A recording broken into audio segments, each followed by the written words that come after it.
parça parça eləyir. O məni günahkar hesab edir. Mən isə həsrətinə yanıram dəli kimi. Yalnızlıq bu sevgiyə məni peşman edir. Bəlkə də ayrılığa sevinir. Mən isə ümidlərlə qalıram dəli kimi. Ona nə var ki?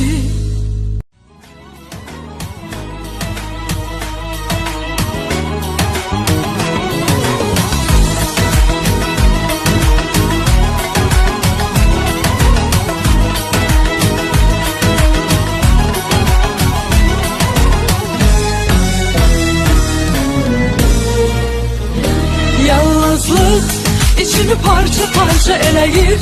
O məni günahkar hesab edir. Mən isə həsrətinə yanıram dəli kimi. Yalnızlıq bu sevgiyə məni peşman edir. Bəlkə də ayrılığa sevinir. Mən isə ümidlərlə qalıram